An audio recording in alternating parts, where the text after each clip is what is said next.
पीछे कर करके हत्या हुई, इसको पानी पीने में मार देगा, इसको अपना भाई समझाऊंगा तो मुझे इसको डांटना नहीं पड़ेगा। देखो मैं इतिहास के उस दौर में हूं, हमें पूर्ण अधिकार है अपनी बात को जिन लोगों के हाथ में सत्ता है उसे रखने का। और आप जानते हैं पिछले कुछ दिनों में अन्याय की घटनाएं बढ़ी, हत्याएं और रेप की घटनाएं बढ़ी। मैंने बहुजन समाज जोड़ो यात्रा शुरू होगी, किस तारीख से होगी? दोबारा बताओ किस तारीख से होगी? यात्रा का क्या नाम है?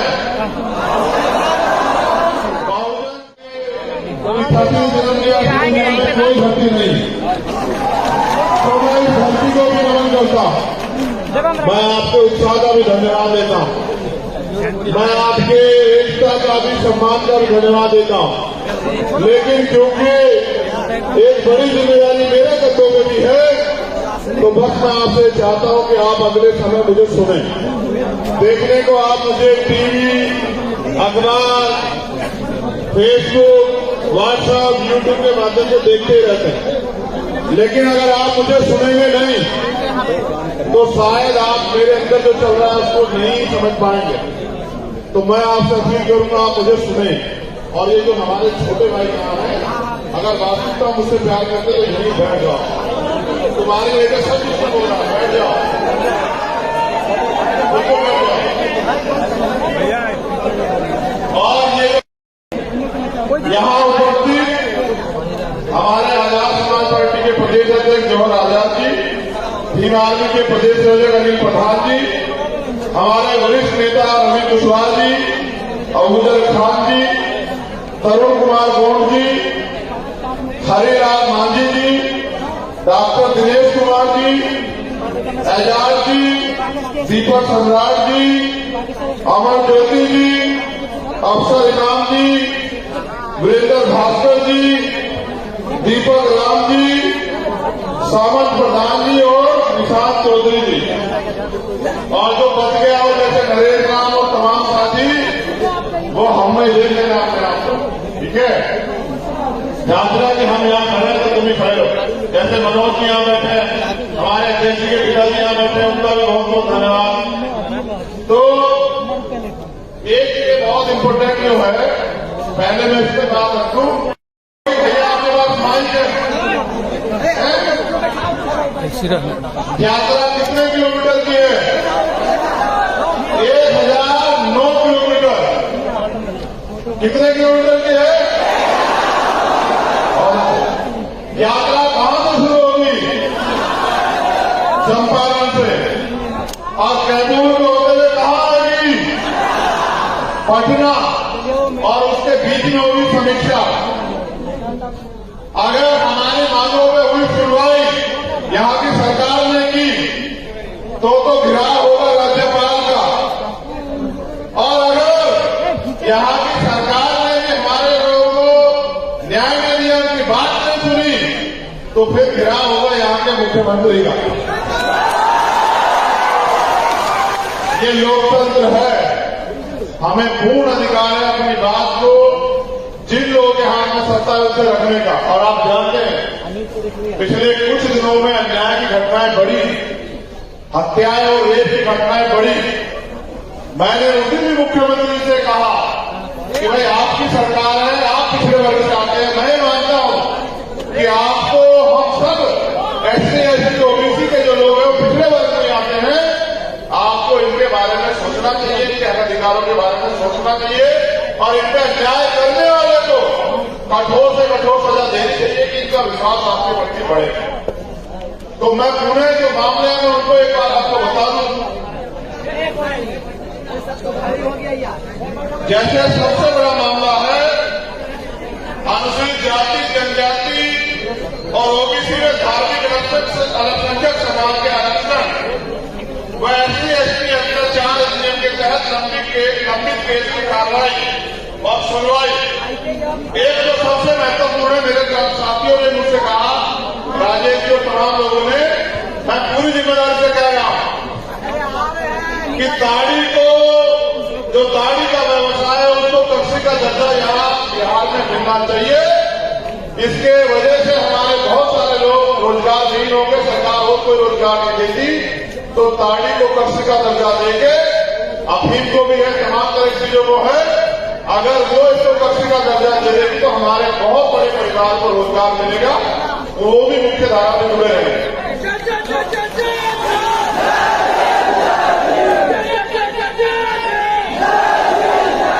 फिर SC/ST OBC अल्पसंख्यक छात्रावास को विकसित किया जाए, पुस्तकालय बनाया जाए, पुरानी छात्रवृत्ति को पुनः लागू कराया जाए, विकास मित्र टोला सेवक तालीम मरकज व आशा व ममता कार्यकर्ताओं का वेतनमान दिलाने हेतु बिहार प्रदेश के वक्त और संपत्तियों का पुनः सर्वे कराकर अवैध कब्जे से मुक्त कराने हेतु अन्य महत्वपूर्ण विषय पे। इसके अलावा जातिगत जनगणना मुझे खबर लगी है यहाँ पर सरकार शुरू कर रही है, तो मैं यहाँ की सरकार का सुझाव भी देता हूँ कि वो रोस्टर को SC/ST OBC के लिए भी लागू कर दे।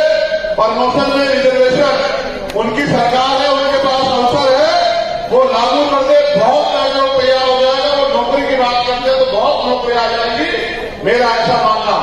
फिर अब मैं आपसे अपनी बात करता हूँ, क्योंकि मैं आपसे से एक मुझे अधिकार है आपके सामने अपनी बात करने का, और आसमान जैसा ऊंचा है नीले रंग का आपकी बाउंड्री, और आसमान से भी ऊंची ऊंची हमारी तकलीफें, हमारी परेशानियां, हमारा दर्द, हमारे तकलीफें, जिनको ना कोई सुनता है, ना किसी के एजेंडे में है, ना ही कोई पे बोलता है। मैंने इनको सिखाने में कुछ कमी रखी, अगर मैंने इनको अनुशासन सिखाया होता तो ये अनुशासित होता। मैं अपनी गलती मानता हूँ, बिल्कुल नहीं मानता भाई, मैं एक्सेप्ट कर रहा हूं ना। अगर इनमें कोई कमी है तो वो मेरी कारण है। अगर ये इतने अन्याय करके आप मुस्कुरा रहे हैं तो इसमें कहीं ना कहीं मेरी गलती। इस देश में रोज 86 महिलाओं का रेट होता है। कितनी महिलाओं का? महिलाएं या बच्चियां, बहन या बेटियां या माएं, और गारंटी देता हूं 86 में से 82 SC/ST OBC और माइनॉरिटी समाज की है, फिर भी लोगों को हंसी आती है। मैं इनकी गलती नहीं मानता, मेरी गलती। अगर इन्होंने समाज को परिवार माना होता और इनके अंदर वो आग लगी होती कि मुझे अपने समाज को खड़ा करना है, अपनी जान की बाजू लगा के, तो इनमें से एक नहीं हंस रहा होता। मैं गारंटी देता हूं। अगर इन्होंने यूपी में जो बहन के साथ अन्याय हुआ, राजस्थान में जिस भाई की मुंह से कर हत्या हुई, इसको 5 महीने में मार देगा, तो अपना भाई समझा होगा, तो मुझे इसको डांटना नहीं पड़ता। देखो, मैं इतिहास के उस दौर में हूं कि जहां मैं जब सुबह उठता हूं तो मैं सबसे पहले आंखें खोलने के बाद मोबाइल चेक करता हूं कि पिछली रात में कोई ऐसी घटना तो नहीं घटी जिसमें मुझे जाना पड़ेगा या जहां मेरी जरूरत है। आज ये हाल है, प्रदेश बदलते हैं, जिले बदलते हैं, पीड़िताओं के नाम बदलते हैं, लेकिन कोई ऐसा प्रदेश नहीं है। मेरे आज की याद है, हम बहन ज्योति पासवान के साथ जो अन्याय होता उसके लिए लड़े, और ये भोला पासवान तमाम लोग साथी याद है इनको सब लोगों को, कि मुझे वहां के तमाम ताकतवर लोगों ने कहा कि वो तो सरकार का, बीजेपी के मंत्री का, सांसद का आगे तो गिरफ्तार नहीं होगा।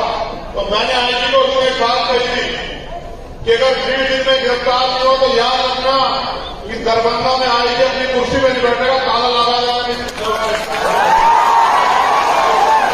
और विश्वास कीजिए, आप तय करेंगे, 20 दिन से पहले गिरफ्तारी हो गई, उनके दफ्तर से मुझे फोन आया, गिरफ्तार हो गया है।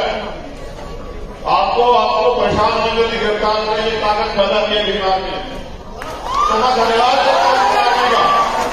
लेकिन मैं जो अपनी पीड़ा आपसे रख रहा हूं, एक बार उसे अपने आत्मसात कीजिए, उसको महसूस कीजिए कि एक बच्चा, अच्छा खासा मैं दमोह गया था, दमोह में 3 शेड्यूल कास्ट के लोगों को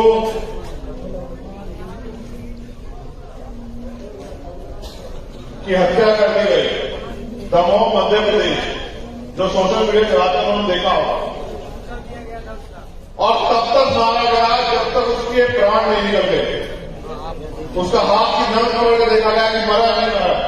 जब उसकी हाथ की नम खत्म हो गई, रुक गई, तब उन लोगों ने उसको छोड़ा। मैं उनके न्याय करने के लिए, उस परिवार को विश्वास दिलाने के लिए कि हम हैं, मैं वहां गया और वहां से वापस लौट रहा था। अचानक से मेरे फोन पे कुछ प्रदेश से मैसेज आया राजस्थान से, और मैसेज देखा कि एक बच्चा जिसका नाम है ओम प्रकाश है,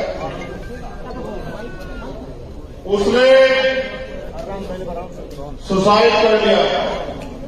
इस वजह से सुनोगे कि उनके पिता को, उनकी मां को ताकतवर लोगों के इशारे में पीटा गया, और पीटने के बाद जब वो न्याय के लिए जाता है तो वहां का एसएचओ और सीओ उनको ये कहता है कि क्या तो फैसला कर लो। पहले तो मुकदमे को मना करते, फिर कहते फैसला कर लो, वरना तुम्हारे खिलाफ एक और मुकदमा लिख दिया जाएगा, तुम्हें पहले ले दूंगा। 24 तारीख की घटना, 25 तारीख को मुकदमा लिखा जाता है 3:18 पे, और वहीं 5:29 पे उस परिवार के खिलाफ, 4 लोगों के खिलाफ मुकदमा लिखा है चोरी की, और वो सारी लेना चक्कर काट देते हैं। फिर अंदर वो बच्चा सुसाइड करता है। वो बच्चा, उसकी छोटे वाले सबसे छोटी बहन, वो महाराष्ट्र के मुंबई में रह के जॉब करते हैं नर्सिंग की, 25,000-26,000 रुपये महीने कमा के वो अपना मकान बना रहा था। वो आया था अक्टूबर के महीने में, अपने घर के काम को आगे बढ़ाने के, दरवाजा नहीं लगाया अपने घर पे। जब उसने अन्याय देखा, क्योंकि मैंने पहले भी कहा, वहां पे यहां भी कह रहा कि हमारे पिता हमारे लिए हीरो हैं। हर बेटे के लिए उसका पिता हीरो, चाहे उसके बदन पे कपड़े हो ना हो अच्छे, उसके पैर में अच्छा जूता हो ना हो, लेकिन हर एक बेटे के लिए उसका पिता जो है उसका रोल मॉडल है। लेकिन अगर कोई बेटा अपने पिता को पीटते हुए देखे, उसको ध्यान नहीं लगा, क्या बीती होगी उस बेटे में, देखो वो पढ़ा लिखा था, वो उसने कहा, अपने सुसाइड नोट में लिखा कि पिताजी आपने मुझे पाल पोस के इतना बड़ा किया और मैं आपका सम्मान नहीं बचा पा रहा हूं, मैं आपका आत्म सम्मान नहीं बचा पाया, मैं आपका आंखें गिराने में भी जो है अपमानित महसूस कर रहा हूं, मुझे शर्मिंदगी हो रही है। इसलिए क्योंकि न्याय नहीं मिल रहा है, इसलिए मैं सुसाइड कर रहा हूं। और वो एक लाइन लिख रहा, उसमें जो बहुत कठोर थी, मैंने भी आज तक के इतिहास में नहीं देखा। मैंने भी इतनी घटनाएं, इतने अन्याय सब कुछ पढ़ा देखा। उसने लिखा कि मैं चाहता हूं कि भीम आर्मी के संस्थापक आए और वो मेरी लाश को अंतिम संस्कार करें मेरे संग।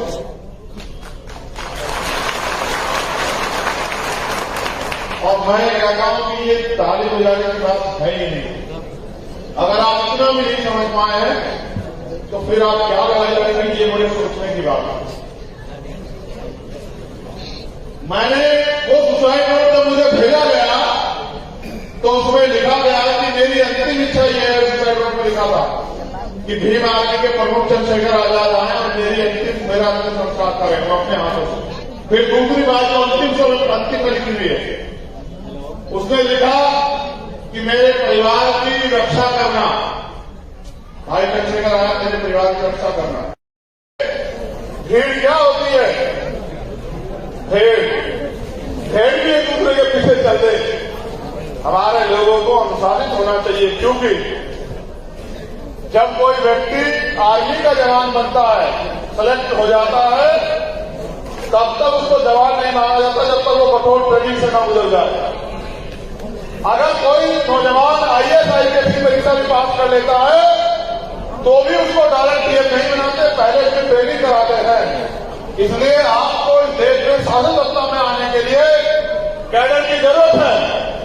कैडर से समर्पित कार्यकर्ता तैयार होगा, जो RSS और बीजेपी के 1000 कार्यकर्ताओं से भी भारी पड़ेगा। मैं ऐसा मेरा विश्वास है। इसलिए आप सभी लोग अपने अपने जिलों में कैडर के प्रोग्राम लगाओ, कैडर लो, और कैडर लेके ताकतवर बन के प्रूफ होंगे, और फिर मोर्चे में डट जाओ, फिर एक ही ऐसा सूर्य निकलेगा। कहां? बिहार की धरती पे, इसमें आप कमजोर लोग भी कुर्सी बनाएंगे। बुद्ध की धरती कहा ना मैंने, पूरी दुनिया में गया यहाँ से खत जो है पूरी दुनिया में गया पूरी खत्म यहाँ से। बिहार की क्रांति का कोई तोड़ नहीं। बिहार की कमजोरी के लिए बिहारवासी जिम्मेदार है। स्पेशली बिहार के बहुजन समाज के नौजवान जो नेताओं के सफेद कपड़े देख के उनके जैसे बनना तो चाहते हैं लेकिन लीडर नहीं बनना चाहते, जो तमाम दलों से विधायक एमपी को बनना चाहते हैं लेकिन समाज की लड़ाई को जमीन पे नहीं करना चाहते। लेकिन फिर भी मुझे गौरव है कि हमारे पास एक ऐसा संगठन और ऐसी टीम है जो अपने प्राणों का बलिदान देकर भी बहुजन समाज की रक्षा सुरक्षा कर रही है। इन सभी साथियों को, जिन लोगों ने इस प्रोग्राम में मेहनत की, उन सबका धन्यवाद। अगला प्रोग्राम वार्षिकता में गांधी मैदान में होगा, ऐतिहासिक होगा। ये कमर में हमें यहाँ से आज कस के जाना और जिस दिन वो प्रोग्राम होगा उस दिन एक और जो है क्रांति का संदेश जो है वो पूरी दुनिया में जाएगा। जय भीम, जय भारत, जय संविधान, जय मंडल, जय जवाहर। आप सभी के लिए मंगल कामना।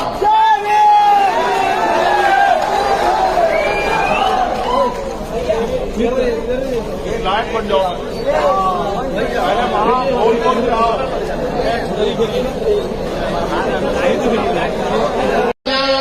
राजस्थान में जिस भाई की मुंह से कपड़े रखते हुए इसको पानी पीने में मार देगा तो अपना भाई समझा होगा तो मुझे इसको डांटना नहीं पड़ेगा। देखो मैं इतिहास के उस दौर में हूं, हमें पूर्ण अधिकार है अपनी बात को जिन लोगों के हाथ में सत्ता है उसे रखने का। और आप जानते हैं पिछले कुछ दिनों में अन्याय की घटनाएं बढ़ी, हत्याएं और रेप की घटनाएं बढ़ी। मैंने बहुजन समाज जोड़ो यात्रा शुरू होगी। किस तारीख से होगी? दोबारा बताओ किस तारीख से होगी? यात्रा का क्या नाम है? बहुजन में कोई भर्ती नहीं। तो मैं इस धरती को भी नमन करता हूं। मैं आपके उत्साह का भी धन्यवाद देता हूं। मैं आपके एकता का भी सम्मान का भी धन्यवाद देता हूं। लेकिन क्योंकि एक बड़ी जिम्मेदारी मेरे कंधों में भी है तो बस मैं आपसे चाहता हूं कि आप अगले समय मुझे सुनें। देखने को आप मुझे टीवी, अखबार, फेसबुक, व्हाट्सएप, यूट्यूब के माध्यम से देखते ही रहते हैं, लेकिन अगर आप मुझे सुनेंगे नहीं तो शायद आप मेरे अंदर जो चल रहा है उसको नहीं समझ पाएंगे। तो मैं आपसे अपील करूंगा आप मुझे सुने। और ये जो हमारे छोटे भाई यहाँ हैं, अगर वास्तविकता मुझसे प्यार करते तो यहीं बैठ जाओ। तुम्हारी वजह सब कुछ बोल रहा है, बैठ जाओ, बैठ जाओ। और ये यहाँ उपस्थित हमारे आजाद समाज पार्टी के प्रदेश अध्यक्ष जवाहर आजाद जी, भीम आर्मी के प्रदेश संयोजक अनिल प्रधान जी, हमारे वरिष्ठ नेता रवि कुशवाहा जी, अबूजर खान जी, तरुण कुमार गोंड जी, हरिलाल मांझी जी, डॉक्टर दिनेश कुमार जी, एजाज जी, दीपक सम्राट जी, अमर ज्योति जी, अफसर इनाम जी, वीरेंद्र भास्कर जी, दीपक राम जी, सामंत प्रधान जी और निशांत चौधरी जी।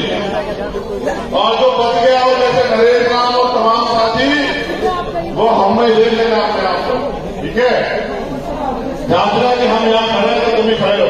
जैसे मनोज जी यहाँ बैठे हैं, हमारे अध्यक्ष के पिताजी यहाँ बैठे हैं, उनका भी बहुत बहुत धन्यवाद। तो एक ये बहुत इम्पोर्टेंट जो है, पहले मैं इस पर बात रखूं। भैया आपके पास माइक है? यात्रा कितने किलोमीटर की है? 1009 किलोमीटर। कितने किलोमीटर की है? यात्रा कहां से शुरू होगी? चंपारण से। और कैमूर को होते हुए कहां आएगी? पटना। और उसके बीच में होगी समीक्षा। अगर हमारे मांगों में हुई सुनवाई यहाँ की सरकार ने की तो घिराव होगा राज्यपाल का। और अगर यहाँ की सरकार ने हमारे लोगों को न्याय नहीं दिया, उनकी बात नहीं सुनी, तो फिर घिराव होगा यहाँ के मुख्यमंत्री का। ये लोकतंत्र है, हमें पूर्ण अधिकार है अपनी बात को जिन लोगों के हाथ में सत्ता है उसे रखने का। और आप जानते हैं पिछले कुछ दिनों में अन्याय की घटनाएं बढ़ी, हत्याएं और रेप की घटनाएं बढ़ी। मैंने उस दिन भी मुख्यमंत्री से कहा कि भाई आपकी सरकार है, आप पिछड़े वर्ग से आते हैं, मैं मानता हूं कि आपको हम सब एससी एसटी ओबीसी के जो लोग हैं वो पिछड़े वर्ग में आते हैं, आपको इनके बारे में सोचना चाहिए, इनके अधिकारों के बारे में सोचना चाहिए और इन पर अन्याय करने वाले को कठोर से कठोर सजा देनी चाहिए कि इनका विश्वास आपके प्रति बढ़े। तो मैं पुणे जो मामले में उनको एक बात आपको बता दूं,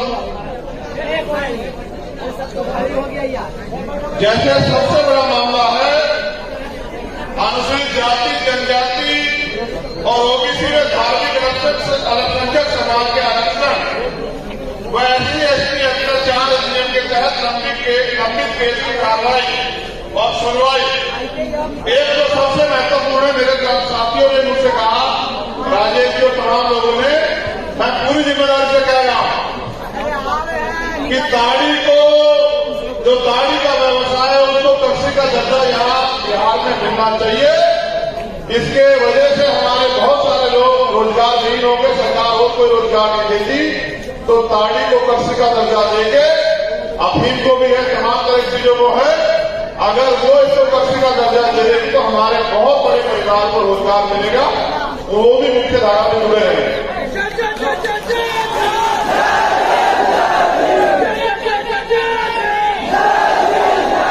फिर एससी एसटी ओबीसी अल्पसंख्यक छात्रावास को विकसित किया जाए, पुस्तकालय बनाया जाए, पुरानी छात्रवृत्ति को पुनः लागू कराया जाए, विकास मित्र टोला सेवक तालीम मरकज व आशा व ममता कार्यकर्ताओं का वेतनमान दिलाने हेतु बिहार प्रदेश के वक्त और संपत्तियों का पुनः सर्वे कराकर अवैध कब्जे से मुक्त कराने हेतु अन्य महत्वपूर्ण विषय में।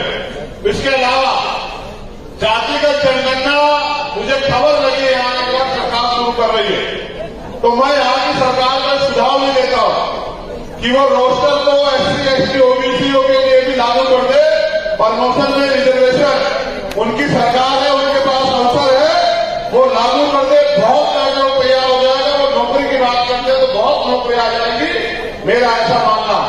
फिर अब मैं आपसे अपनी बात करता हूं, क्योंकि मैं आप में से एक मुझे अधिकार है आपके सामने अपनी बात रखने का, और आसमान जैसा ऊंचा चीजें रखता आपकी बाउंड्री, और आसमान से भी ऊंची ऊंची हमारी तकलीफें, हमारी परेशानियां, हमारा दर्द, हमारे तकलीफें, जिनको ना कोई सुनता है, ना किसी के एजेंडे में है, ना ही कोई पे बोलता।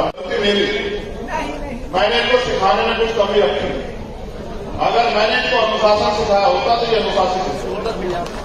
मैं अपनी गलती करता हूँ, बिल्कुल नहीं मानता भाई, मैं इज्जत कर रहा हूं ना, अगर इनमें कोई कमी है तो वो मेरी कारण है।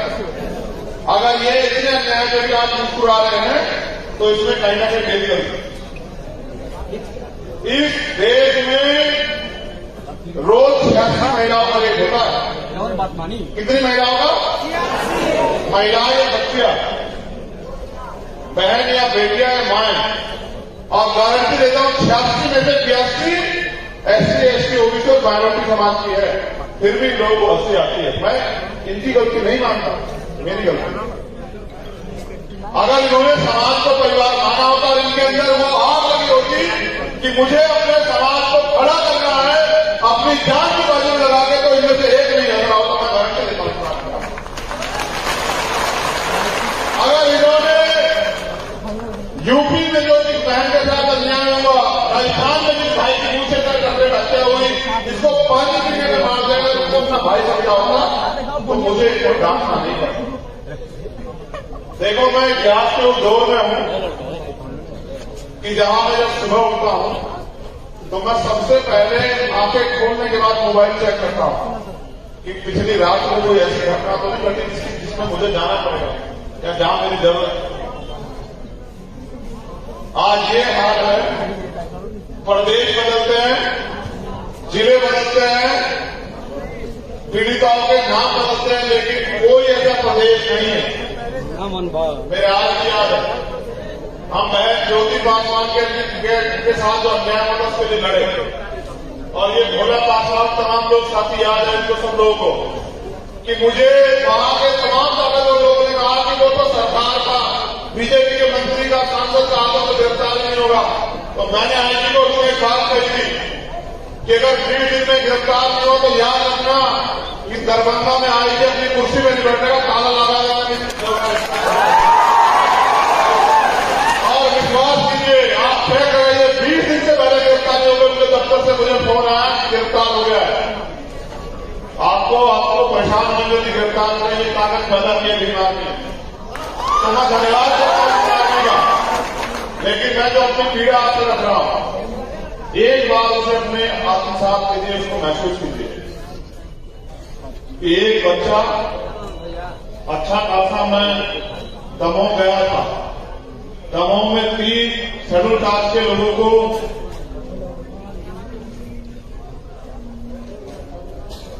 की हत्या कर दी गई, दमोह मध्य प्रदेश, जो सोशल मीडिया चलाते हैं उन्होंने देखा होगा। और तब तक मारा गया जब तक उसके प्राण नहीं निकल गए। उसका हाथ की नस पकड़ के देखा गया कि मरा नहीं मरा। जब उसकी हाथ की नस खत्म हो गई, रुक गई, तब उन लोगों ने उसको छोड़ा। मैं उनके न्याय करने के लिए, उस परिवार को विश्वास लाने के लिए कि हम हैं, मैं वहां गया और वहां से वापस लौट रहा था। अचानक से मेरे फोन पे कुछ प्रदेश से मैसेज आया, राजस्थान से, और मैसेज देखा कि एक बच्चा जिसका नाम है ओम प्रकाश है, उसने सुसाइड कर लिया। इस वजह से सुनोगे कि उनके पिता को, उनकी मां को ताकतवर लोगों के इशारे में पीटा गया, और पीटने के बाद जब वो न्याय के लिए जाता है तो वहां का एसएचओ और सीओ उनको ये कहता है कि क्या तो फैसला कर लो, पहले तो मुकदमे को मना करते, फिर कहते फैसला कर लो, वरना तुम्हारे खिलाफ एक और मुकदमा लिखा जाएगा, तुम्हें पहले ले दूंगा। 24 तारीख की घटना, 25 तारीख को मुकदमा लिखा जाता है 3:18 पे, और वहीं 5:29 पे उस परिवार के खिलाफ, 4 लोगों के खिलाफ, पीड़ितों के खिलाफ मुकदमा लिखा जाता है चोरी की, और वो सारी जगह चक्कर काट लेते हैं। फिर अंदर वो बच्चा सुसाइड करता है।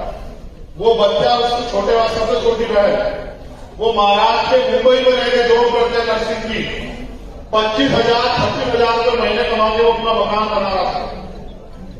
वो आया था अक्टूबर के महीने में, अपने घर के काम को आगे बढ़ाने के लिए दरवाजा नहीं लगाया। जब उसने अन्याय देखा, क्योंकि मैंने पहले भी कहा, वहां पे यहां भी कहता कि हमारे पिता हमारे लिए हीरो है, हर बेटे के लिए उसका पिता हीरो, चाहे उसके बदन में कपड़े हो ना हो अच्छे, उसके पैर में अच्छा जूता हो ना हो, लेकिन हर एक बेटे के लिए उसका पिता जो है उसका रोल मॉडल है।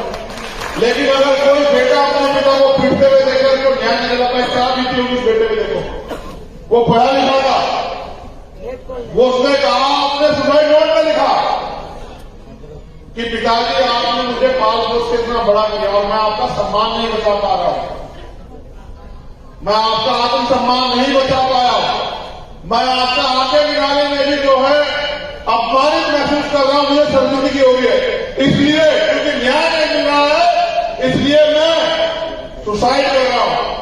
और वो एक लाइन लिख रहा, उसमें तो बहुत कठोर थी, मैंने भी आज तक के इतिहास में नहीं देखा, मैंने भी इतनी घटनाएं, इतने अन्याय सब कुछ पढ़ा देखा। उसने लिखा कि मैं चाहता हूं कि भीम आर्मी के संस्थापक आए और वो मेरी लाश को अंतिम संस्कार करें मेरे संग।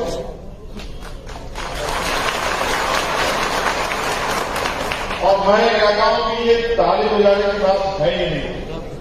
अगर आप इतना भी नहीं समझ पाए हैं तो फिर आप क्या लड़ाई करेंगे, ये बड़े सोचने की बात है। मैंने वो सुसाइड नोट जब मुझे भेजा गया तो उसमें लिखा गया कि मेरी अंतिम इच्छा ये है, सुसाइड नोट में लिखा था कि भीम आर्मी के प्रमुख चंद्रशेखर आजाद आए और मेरा अंतिम संस्कार करें अपने हाथों से। फिर दूसरी बात जो अंतिम में लिखी हुई है, उसने लिखा कि मेरे परिवार की रक्षा करना, भाई चंद्रशेखर आजाद मेरे परिवार की रक्षा करना। भीड़ क्या होती है? भेड़ भी एक दूसरे के पीछे चलते।